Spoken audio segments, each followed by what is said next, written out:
It's one of the most iconic buildings in the world. We're at the Guggenheim Museum, opened in 1959 by Frank Lloyd Wright. The whole thing looks like a spaceship landed in the middle of Manhattan. It doesn't match any of the Gilded Age mansions all around it. It doesn't match the Metropolitan Museum of Art, and that's kind of what makes it so great. He referred to Manhattan in the mid-century as the tyranny of the skyscraper, and his design for the Guggenheim was meant to fight against that. It was considered organic, meaning he wanted the structure to flow organically from the ground, and so that's why you see here what he calls an inverted ziggurat, which is essentially a circle that widens as you go up.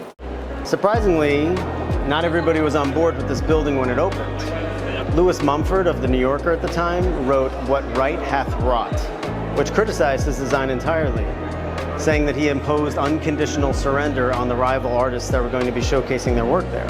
In fact, during the construction, the New York Times even published a letter that was signed by many of the famous artists at that time criticizing the construction.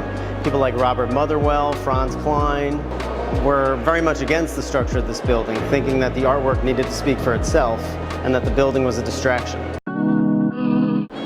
The Guggenheim has kind of carved out its own space, presenting artwork that's maybe a little more dangerous than you might find elsewhere.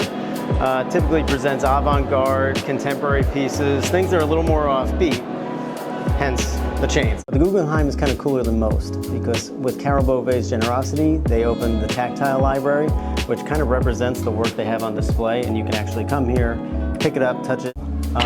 So you can come here, have fun, get it out of your system, so that when you go back out onto the ramp, you don't grab something and get kicked out. There's kind of a million reasons to come here, but come here. Come on down.